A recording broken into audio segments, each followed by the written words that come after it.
lab lore.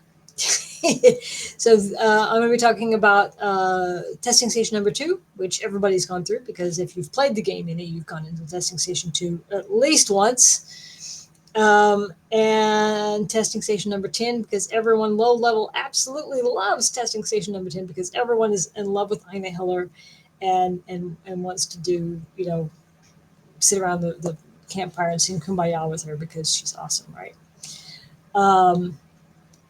So before I do that, though, we're we're going down, right? We're getting ready for thinking about lore and thinking about the greater universe and what we know about the story and all of these books that most of us have read, or we've listened to, or we've watched the movies, or we've just talked about lore, and so we are familiar with the story and the basics.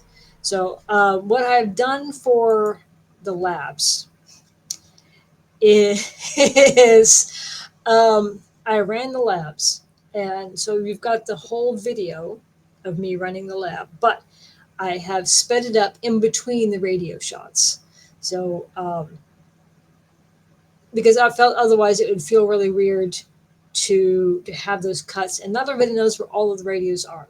So I left those. So this is an experiment. This could go very, very wrong, or it could be lots of fun. I don't know. Let's give it a go here.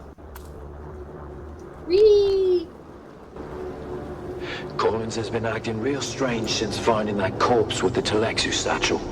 I don't trust him. Keep an eye out next time you're out on a salvage run. If he starts acting weird, dart him. What that tells me is they really have no loyalty to each other. If he's acting weird, shoot him. Welcome to Desert Botanical Testing Station number 2. I am the station supervisor. Now, for those of you who haven't played a lot, so testing station number 2 is right there in the starting area, and you have to go in there. There's 3 contracts that send you into the testing station. There's Xanterra's contract that sends you in there because you need the vehicle parts. There's Derek's contract that sends you in there because he's wanting to know more about the testing stations, because his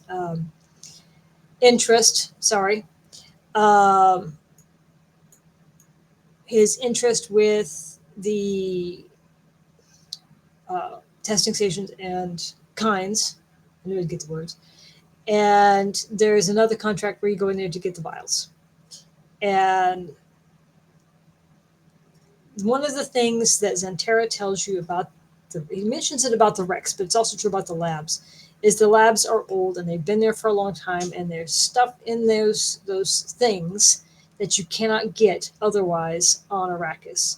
So you have to go raid these places to get these materials. For weapons and armor, those materials are in Rex. For your vehicles, those are in the labs.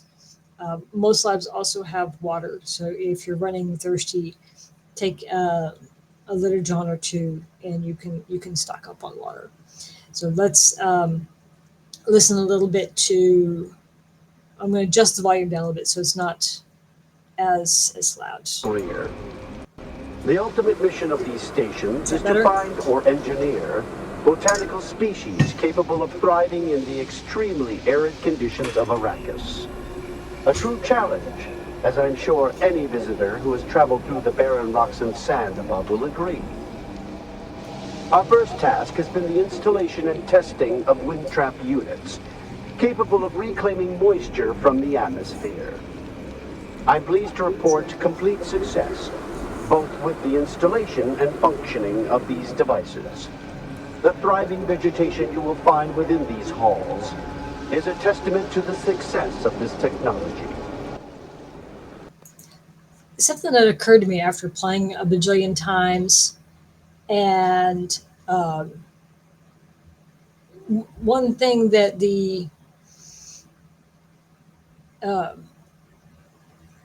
game does. So we've talked before about how excellent the tutorial is, the extended tutorial in Haga Basin South is, and how it walks you through everything that you need to know. He just tells you straight up the best way to get water right now is, so we know we go get blood, but he's also saying wind traps. Wind traps create all the water that you get in here. So wind traps are the next main way that the Imperium was getting their water. So he's telling you what to do. He's telling you that you need to make wind traps. And it didn't occur to me, it didn't click to me for a bit that was the important thing to be doing, was to make wind traps. Because there's always the argument, the meta argument about, do you do wind traps? Do you do blood? Do you do death stills? But for the Imperium, it was wind traps. That was what they were going to do. They didn't have death stills. That was a Fremen thing.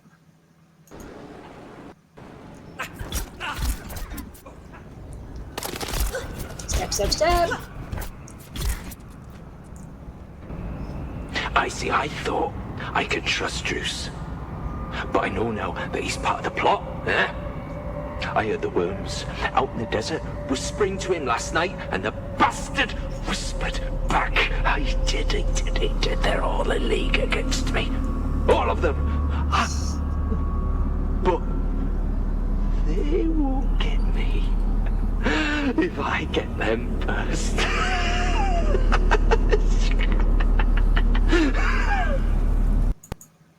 So Collins comes back and is acting weird because he's picked up a Telexu satchel.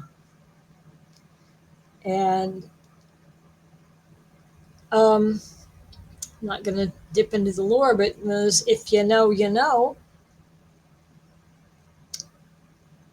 Which raises more questions about what happened with the satchel.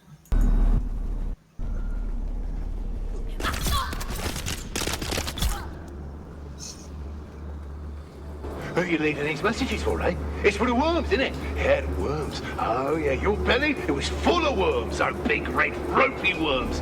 But I let them out, didn't I? And they just become increasingly more paranoid and probably more violent than they were before. I mean, there's a level of, for lack of a better term, professionalism with the mercenaries and the scavengers, because they need some level of organization, but they've kind of gone off the deep end at this point.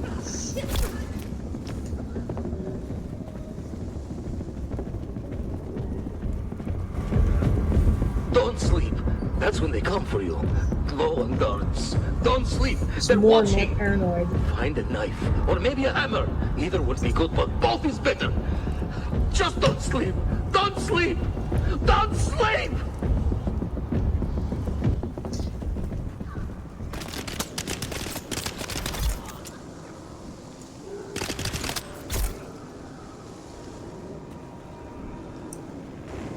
Beneath the hill where the fox runs lightly, a dappled sun shines brightly. Where the fox runs lightly. You can't hide from me, little bird. Where are you? Beneath the hill in the fennel brake. Spy, my love, who cannot wake. Go away. Go away. I was curious because as that lit major, I was like, did they write this for the game? This is actually taken from one of Gurney's songs about where the fox runs lightly, and so she's been listening to Gurney's music on the radio. So that's actually Gurney music. The little bird. Gotcha. And increasingly paranoid.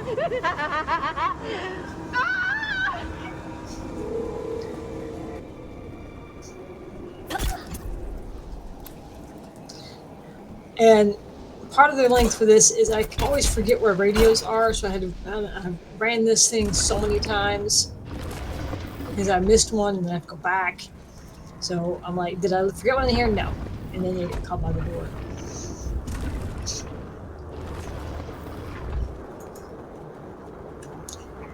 Yeah, we didn't sleep. We kind of no-life the game. Yeah. So then he comes in here saying, "Hey, boss, what's that weird smell? That weird smell? Yeah, just like that he does, just like that, yeah. Yeah, and then he says, what's wrong with the plants in here? They look sick. Maybe we should trim them back." That's what he said. He said that. Those exact words, that's what he said. He said, trim them back. Trim them back! Oh, yeah. So you know what I did? I trimmed him back. Oh, yeah. I trimmed him back real good. You just see him scratching. But this was the drop from Collins and Omar from Broken Land Trek. 2 Doomans still suits, full of holes, stained, sun-bleached, junked. One Atreides House Trooper rucksack, serviceable, Omar will keep. One Telexu-made satchel with several vials. Opened the vial, but it was empty, smelled bad, junked. 3 thumpers, fair to poor condition, selling Windsack. So we know from early on in production, they talked about Windsack, and they showed us a still of what they expect Windsack to look like, and then they pulled it out. And now we have, Windsack as a place for them to go sell stuff. But also, again, back to the story. So someone shows up with a Telexu satchel and stuff starts going really sideways. And if you know the story, you know where that satchel came from. But then the question is, how did it end up down here? That was a question I had. So that satchel has some history. That satchel has been on the block a time or 3. And plans within plans. And this is where you start going, Joel is diabolical. I mean, we already knew that. And Hefe putting traps all over the freaking stuff. It starting to remind me of Fallout Shelters. The labs that have radios in them have stuff to tell you. They legitimately do. And it is a bit like Fallout because things... there's a story there that they tell that connects, and it's definitely a thing. Let me see if I can set up my next video. So the next one will be we're going to look at testing station number 10 because everyone loves testing station number 10. Welcome to Imperial. And this is the comment was made. It's hard to connect things if you don't know the context of Dune lore. I think where people are getting stuck is because they don't know Dune lore. They stop paying attention because it makes no sense. And if they keep at it, though, eventually you'll be like, wasn't that the thing? And then you start putting the pieces together. I hope it's a really great story. There's lots of things going on, but testing station, they're not corrupt. One thing that was funny to me going through all this process and looking was none of these holograms have hands or faces. They're just like sleeves waving around that have no hands or faces. There are people who are here only for survival games. There are people in the game for they came just for PvP.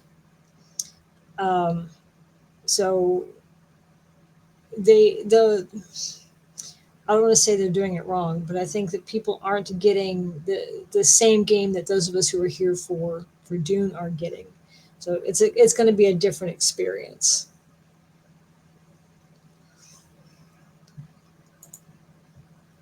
And if you don't follow the path of progression, and you don't have to, but it does impact how you are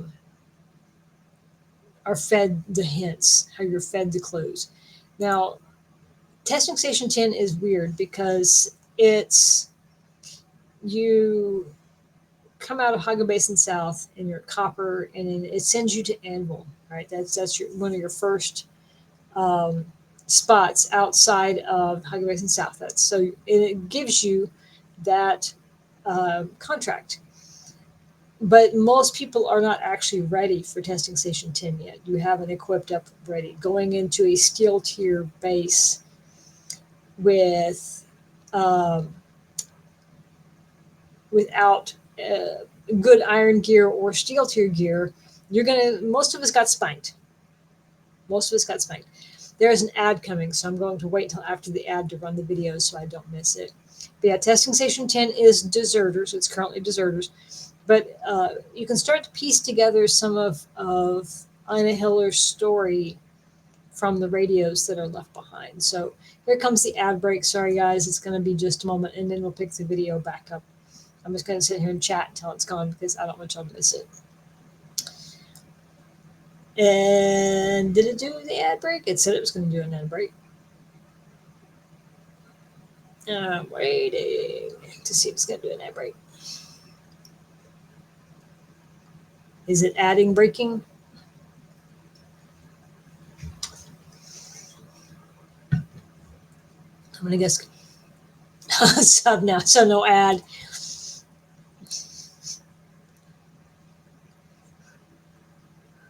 Gotta love subs. It saves that.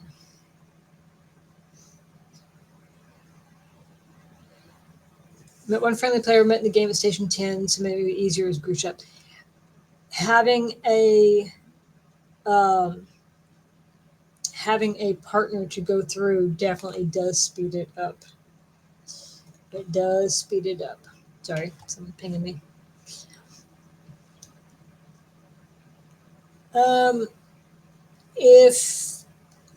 It says ad break ends in 90 seconds. Okay, so I'm gonna wait a moment.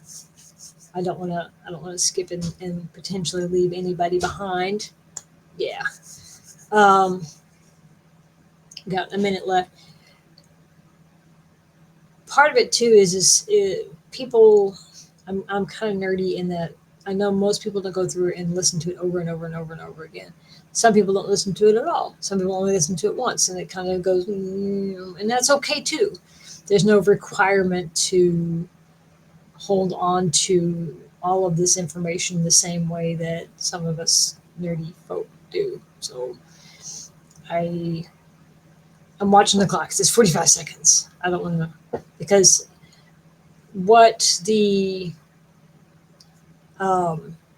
recordings say, I think, are important to the scope of the story. I think as a creative person, you don't do anything without a reason, even if it's misdirection. So it's having everything's going to have a purpose, and I think some of the story bits are one thing that makes it, to me, the great thing about it is it's not hitting you over the head like some RPGs do. Okay, so the ad breaks should be over, so let's proceed.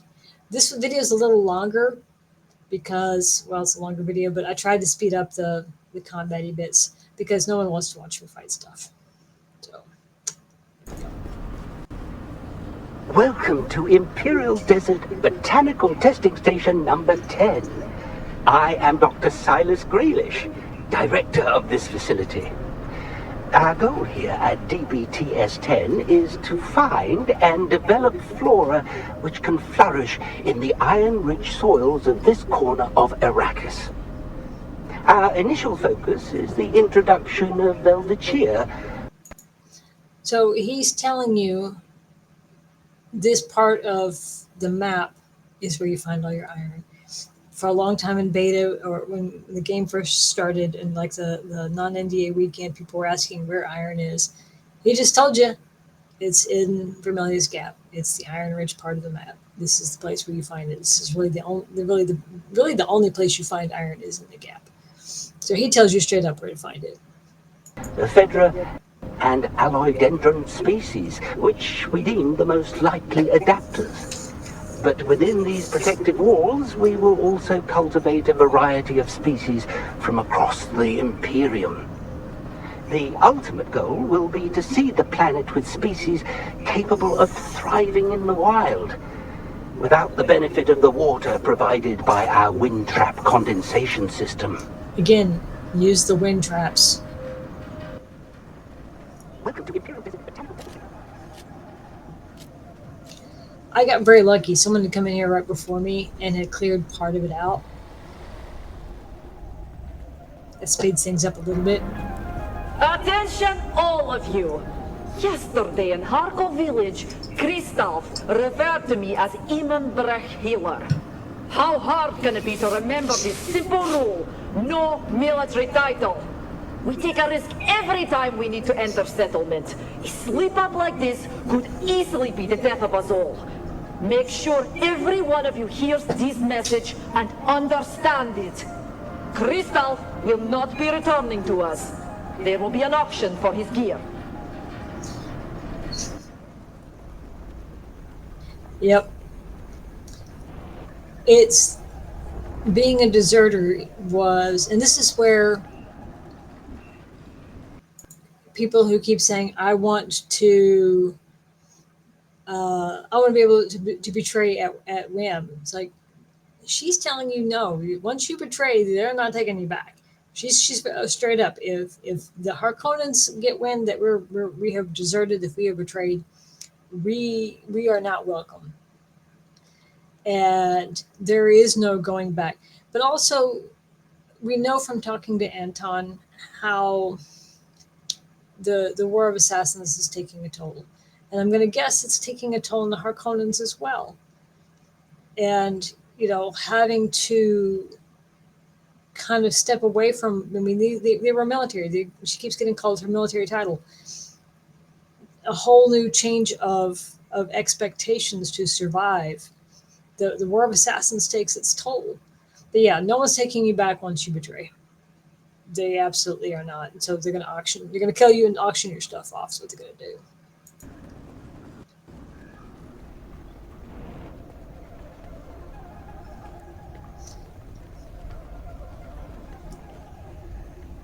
It was super handy that someone else got in front of me and cleared most of the map out first. Mikhail, it's clear we need more people with mechanical expertise if we are to meet the quotas set by our new bosses. We have too many here who can't handle anything more complicated than Trigger. They can be our field men and our muscle, but we need skilled hands. So you and I will need to do some recruiting. There are plenty like us who have chosen to leave the service of the great houses. We must find those among them with vehicle maintenance experience. That includes former Atreides troopers. Yes, I know. Bad blood.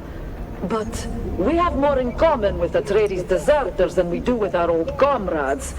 Anyone who can't see past old grudges won't have a place here.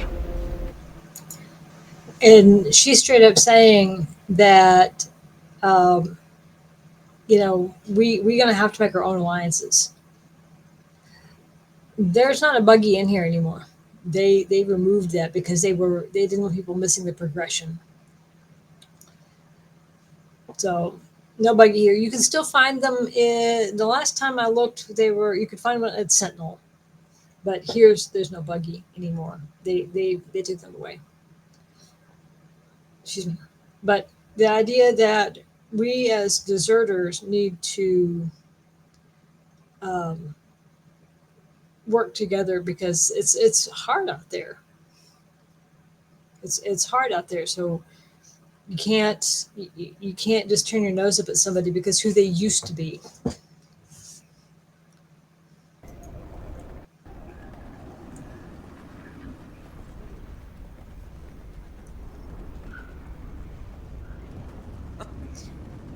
Look, I finally found live people. Hiller, here are this week's notes from our market contacts. Working anti-dust filtration systems are in high demand in Arrakis. Those from one-man ground cars are valuable, but larger units from sealed system ground cars and ornithopters will fetch the best prices. Stick to Chome's standard models since custom fabricated units are becoming too easy to trace. The dealers won't touch them. Make sure our acquisition agents are aware of this. The market for scrap metal is nearly glutted because of competition from scavengers in the Hogger Basin. But there is still a strong market for copper, aluminum, and plasteel components. It'll be worth our effort to break down larger mechanisms to acquire those materials. Do not forget to pass on last week's tallies as soon as you have completed them. Ornithopters used to be in the rift. But what he's saying is really important. Again, he's telling us stuff that not everybody kind of clocks onto. So in Arrakis, there's vendors who buy your stuff.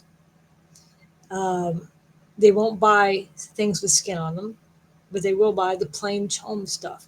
So he talks about the one-man ground car, which is your bike, but the buggy is better. Selling vehicle parts to the vendors can make you some cash, and it tells you that the aluminium, the copper and iron components broken down are valuable.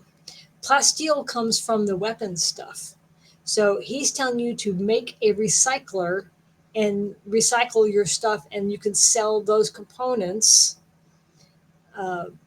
to vendors in Arrakis. Probably, I believe some people have been farming and making a lot of money selling to the trade posts too. In the beta, we were selling probes.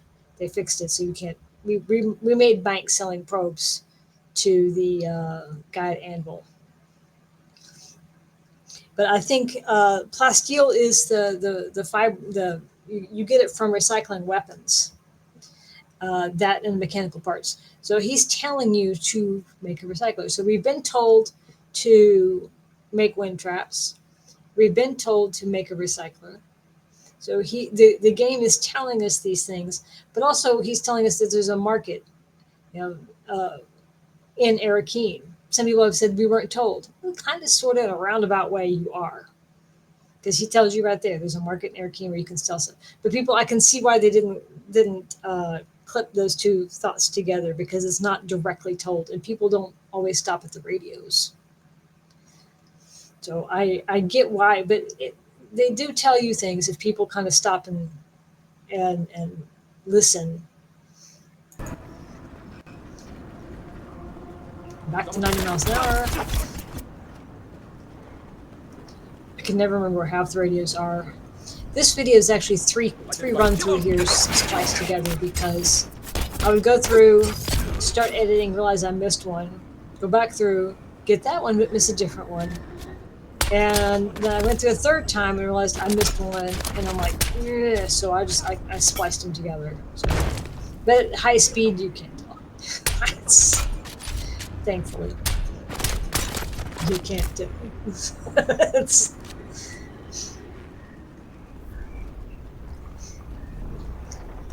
It doesn't help that there's more than one lab that uses this layout, so I'm always like, where is stuff? I cannot believe this. It's an outrage. An academic outrage. Our work has barely begun here, and the research is progressing splendidly. But today I am informed that our facility is to be expanded to provide a maintenance station for equipment and vehicles from dozens of testing stations. How are we supposed to work with that going on? The noise, the fumes, the ignorant bondsman workers poking about. Maddening. So it was initially set up as an eco-testing station, and then they moved in with all of the mechanical stuff. But what that tells me from a history lore standpoint is the technology hasn't changed in 10,000 years. If we're still able to use these stations today to make stuff. So the Butlerian Jihad happened, but technology has not changed in 10,000 years. So the idea that we're going to have mentats and we're going to do the Talaxu and all that stuff, we're going to train people to be our highest selves, but there's been no innovation, and it's still just as feudal as it was 10,000 years ago. People are still born into a spot, every man in his place, and you don't leave that spot. And so if you've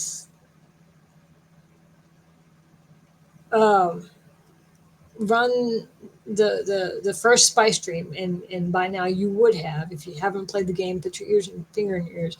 But what's it that the Moadib says? The only true death is stagnation. All of this technology, nothing has changed in 10,000 years. They've lost more than they have gained because you've lost track of different planets. You've probably lost colonies or whatever. And nothing has changed in 10,000 years. The only death is stagnation.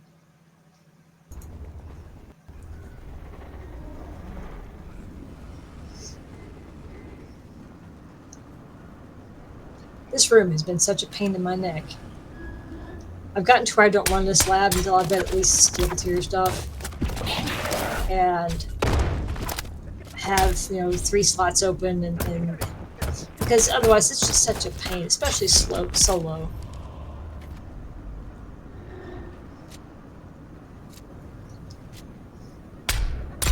I mean, it gives you as a reward the spit dart.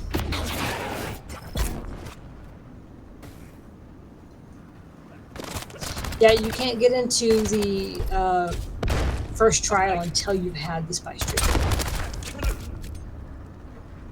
So if you choose the option to skip the tutorial, the extended tutorial, it still requires the spy stream to go in there. This room is very tedious solo, by the way. It is a little jarring because you walk in and it knocks you to your knees right there at the door.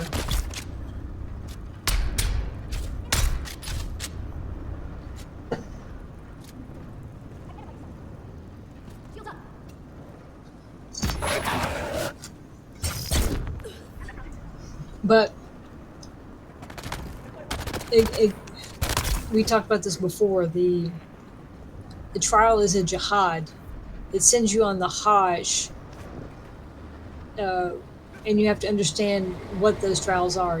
The 7 steps, the 7 things you need to know. We're finally getting some sort of order out on the shop floor. The men are generally meatheads, but they're learning. We've really been hampered by the crappy state of our tools, though. Those scavengers that we evicted may have been content to use this junk, but we'd do a lot better if we could upgrade our cutters and power packs. These museum pieces are constantly malfunctioning, and their cooldown times are obscene. The men are idle too often, and that's not good for this bunch. Again, he's telling you upgrade your equipment, your power packs. The cooldowns are obscene. You've got to upgrade your cutters. You've got to upgrade. So they're telling you, you can run around on that scrap one that you got open on, early on.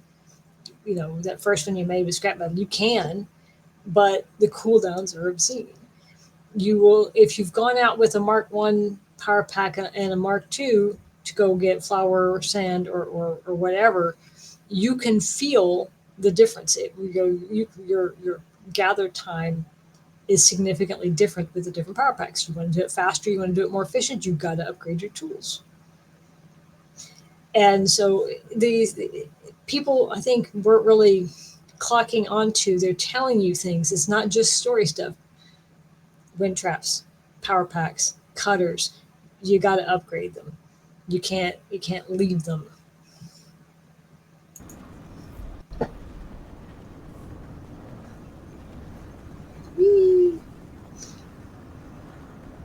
I lost track how many times I ran this stuff.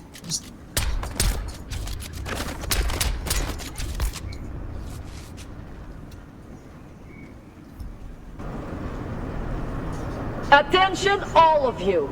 I know you are all impressed with the daring of our friend Cedar, who was bold enough to steal a battle tank from under the very noses of Atreides troopers. Stealing aging ground cars and tractors from the peons of Graben, Sink and Pan is one thing, but this takes nerve bordering on the legendary.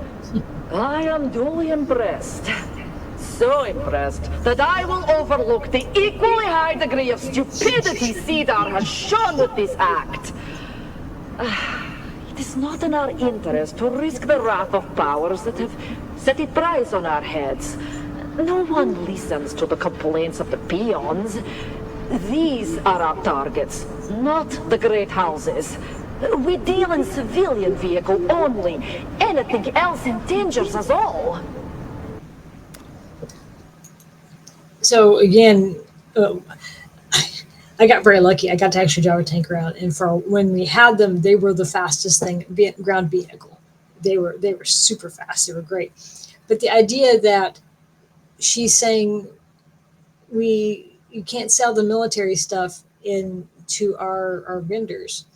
We got to keep a low profile, because we don't want someone putting contracts on the contract board to go kill deserters, and houses doing kill deserters for their lands rod thing.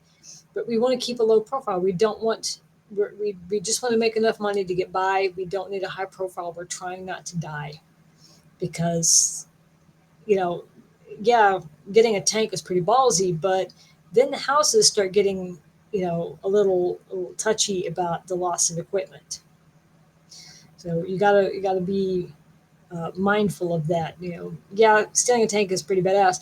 By the way, if you've been in the Rift lately, there are a couple of shiny new tanks in the bottom. I was quite surprised, because we've seen the wrecked ones, but I saw a couple of freshly wrecked ones that were quite shiny still. So maybe someday we'll have some tanks back. There wasn't a good they were fun to drive, but as far as tanks go, they were kind of crappy. There wasn't really a need for a ground vehicle that way at that time.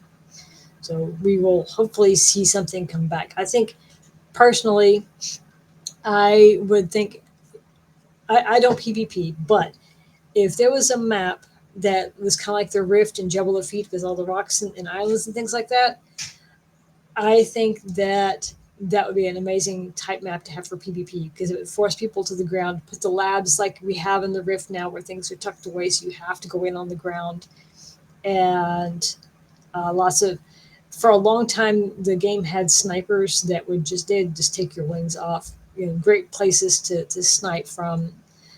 That could make PvP very interesting. Tanks, I don't believe, are high on their priority list to get up and going. They'd be fun, but I think content-wise, they're looking at doing the DLCs and getting those up and running. Act 3, getting that up and running. They talked about more maps coming hopefully soon. Probably not for a couple of months, but there's lots of potential options for PvE and PvP maps that I think that could keep things moving. But they didn't ask my opinion. I don't know. I could be wrong.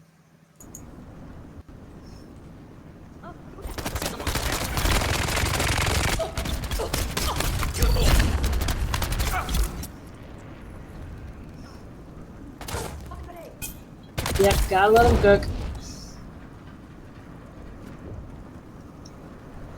And I haven't looted once in this run. I want y'all to know this. I haven't looted.